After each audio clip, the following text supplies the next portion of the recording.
দক্ষিণ কামৰূপৰ জ্যেষ্ঠ সাংবাদিক তথা অৱসৰপ্ৰাপ্ত শিক্ষক বলেন কলিতাৰ দেহাৱসান। 11 মাৰ্চৰ নিশা উচ্চ ৰক্তচাপজনিত কাৰণত মৃত্যু জ্যেষ্ঠ সাংবাদিকগৰাকীৰ। 12 মাৰ্চ তাৰিখে তেওঁৰ অন্ত্যেষ্টিক্ৰিয়া সম্পন্ন কৰা হয়। অন্ত্যেষ্টিক্ৰিয়া অনুষ্ঠানত ভালে সংখ্যক অনুষ্ঠান প্ৰতিষ্ঠানৰ প্ৰতিনিধি উপস্থিত থাকে আৰু মৃতকলৈ শেষ শ্ৰদ্ধাঞ্জলি জ্ঞাপন কৰে। ইফালে 12 মাৰ্চৰ সন্ধিয়া দক্ষিণ কামৰূপ প্ৰেছ ক্লাবৰ উদ্যোগত ওপৰশালীৰ চকত অনুষ্ঠিত হয় এক শ্ৰদ্ধাঞ্জলি অনুষ্ঠান। বলেন কলিতাৰ প্ৰতিকৃতিত মাল্যাৰ্পণ আৰু ৭৫ গছি চাকিৰে তেওঁলৈ শ্ৰদ্ধাঞ্জলি জ্ঞাপন কৰা হয়। লগতে মৃতকৰ আত্মাৰ চিৰশান্তিৰ বাবে এক শোক সভা অনুষ্ঠিত কৰা হয়।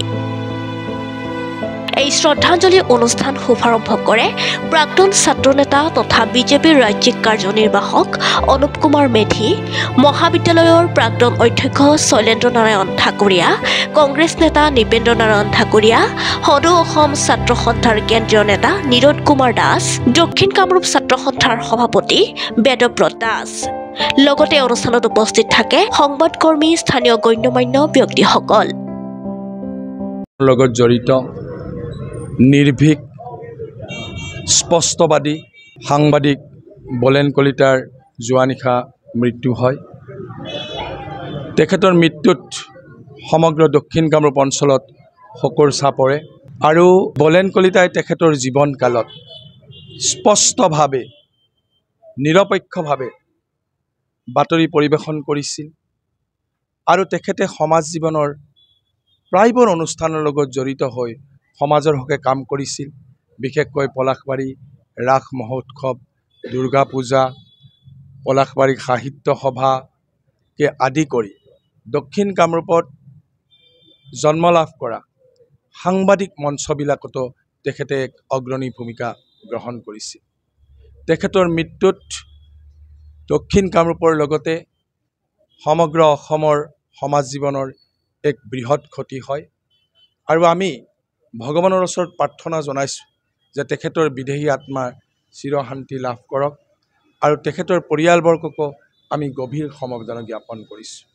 আৰু তেখেতৰ মৃত্যুৰ লগে লগে আজি দক্ষিণ কামৰূপ এই ওপৰশালীৰ চিলাৰায় ভৱনৰ সন্মুখত ৭৫ গৰাকী বন্তিৰে তেখেতক যি শ্ৰদ্ধা জ্ঞাপন কৰিছে, আমি ভাবোঁ তেখেতৰ বিদেহী আত্মাই চিৰশান্তি লাভ কৰক আৰু প্ৰেছ ক্লাবে লোৱা এই কাৰ্যসূচীক ধন্যবাদ জ্ঞাপন কৰিছোঁ। আৰু আমি বলেন কলিতাক অনাগত দিনত জীয়াই ৰাখিব লাগিব। তেখেতৰ কৰ্মৰাজি আমি নতুন প্ৰজন্মৰ আগত দাঙি ধৰিব লাগিব আৰু তাকে কৈ পুনৰ বলেন কলিতাৰ আত্মাৰ চিৰশান্তি কামনা কৰি মই আপোনালোকৰ আগত বিদায় লৈছোঁ। দক্ষিণ কামৰূপ অঞ্চলৰ জ্যেষ্ঠ সাংবাদিক, আমাৰ সকলোৰে শ্ৰদ্ধাৰ আমাৰ অভিভাৱকস্বৰূপ বলেন কলিতা দেৱৰ যোৱাকালি মৃত্যু হয়। তেখেতৰ মৃত্যুৰ খবৰে আমাক অতি মৰ্মাহত হৈছোঁ। আমি অনুভৱ কৰিছোঁ আমি দক্ষিণ কামৰূপ অঞ্চলটোৱে এগৰাকী অতি নিষ্ঠাৱান অমায়িক সংবাদ জগতৰ লগত জড়িত ব্যক্তিক আমি হেৰুৱালোঁ। তেখেত অকল সংবাদ জগতৰ লগত জড়িত ব্যক্তিয়েই নাছিল, তেখেতে বিভিন্ন অনুষ্ঠান প্ৰতিষ্ঠানৰ লগত খুব ভাল ধৰণে জড়িত আছিল। কিছু কিছু ক্ষেত্ৰত তেখেতে নেতৃত্ব লৈছিল আৰু তেখেতৰ মৃত্যুৱে আমাৰ অঞ্চলটোৰ এক বৃহৎ ক্ষতি। আমি ছাত্ৰ সন্থাই প্ৰতিটো পদক্ষেপত তেখেতৰ পৰা আমি দিহা পৰামৰ্শ পাইছিলোঁ আৰু তেখেতৰ মৃত্যুত আমি অতি মৰ্মাহত হৈছোঁ। তেখেতৰ বিদেহী আত্মাৰ চিৰশান্তি কামনা কৰিছোঁ আৰু তেখেতৰ পৰিয়ালবৰ্গলৈ আমি সমবেদনা জ্ঞাপন কৰিছোঁ।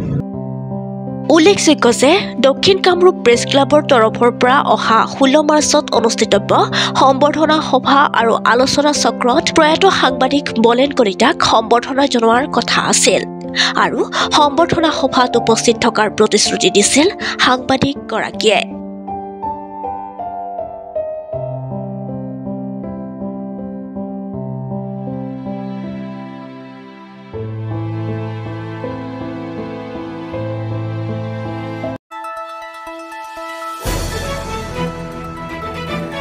দ্য নিউজলেণ্ডছ অবিৰত তথ্যানুসন্ধান আপোনাৰ সেৱাত খবৰ সন্ধান দ্য নিউজলেণ্ড